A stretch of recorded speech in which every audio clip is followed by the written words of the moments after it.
What would you do if you overheard your family mocking you in a language they thought you didn't understand? For Anna, that moment came at a crowded dinner table in her fiancé's childhood home in Munich. The clink of wine glasses and the hum of conversation filled the air, but beneath the warmth of the gathering, a cold undercurrent of judgment simmered. Anna, an American with a quiet strength, had always felt like an outsider among her fiancé Lucas's German family. Tonight, that feeling would ignite into something unforgettable. Anna had met Lucas 2 years earlier in New York, where their love blossomed over late-night coffee and shared dreams. Now, visiting his family for the first time, she sat at their polished oak table, smiling politely as his parents, siblings, and aunts peppered her with questions about her life. They were kind enough on the surface, but their eyes held a glint of skepticism. She was, after all, the foreigner, the one who didn't quite belong. As the evening wore on, the conversation shifted to German. Anna sipped her wine, her expression serene, but her ears caught every word. She had never told Lucas's family she spoke German, let alone the specific Bavarian dialect they used. Her fluency was a secret she'd kept, honed during college summers in Berlin and a year teaching English in a small Bavarian village. She wanted to listen, to understand them without the filter of politeness. Then it began. Lucas's mother, Frau Weber, leaned toward her sister-in-law and muttered in rapid Bavarian, "She's sweet, but too American. No depth, no culture." Lucas could have done better. The table chuckled, assuming Anna was oblivious. Her heart raced, but she kept her face neutral, her fingers tightening around her glass. Lucas's brother chimed in. "She probably thinks schnitzel is just fried chicken." More laughter. Anna's cheeks burned, but she stayed silent, letting the words pile up like kindling. The mockery grew bolder. His aunt smirked. "She'll never fit in here. Too soft, too foreign." Anna's mind churned.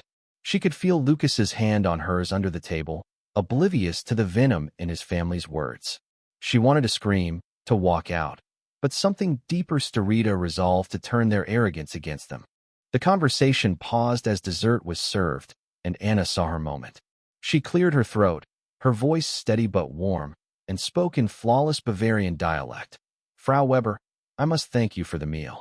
It reminds me of the schnitzel I learned to make in Oberammergau, though I used my grandmother's recipe for the sauceless lemon, more cream.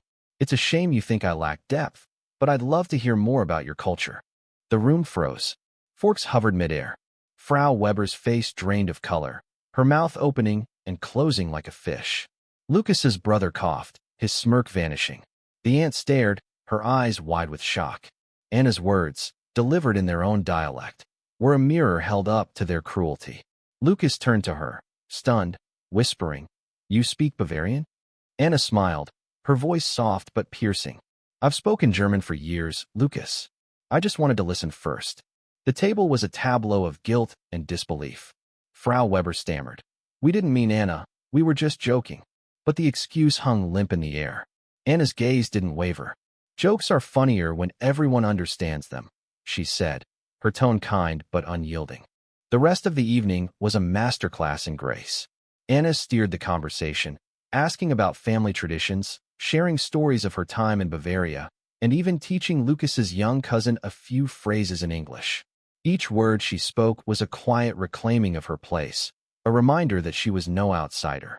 The family, chastened, followed her lead, their earlier arrogance replaced by reluctant admiration. Later, as she and Lucas walked through the snowy Munich streets, he squeezed her hand. "Why didn't you tell me you spoke German?" he asked, half laughing, half awed. Anna shrugged, her breath visible in the cold air. "I wanted them to show me who they are, and I wanted to show them who I am." That night changed everything.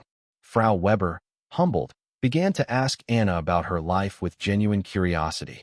Lucas's brother stopped his snide remarks, and the aunt sent a handwritten apology. Anna didn't need their approval, but she had earned their respect. She had turned their prejudice into a lesson, not with anger, but with the quiet power of understanding. Anna's story wasn't just about proving them wrong. It was about the strength to listen, to wait, and to speak when it mattered most. In a world quick to judge, she showed that true belonging comes not from fitting in, but from standing tall in who you are. And in that Munich dining room, under the weight of their words, Anna had done just that.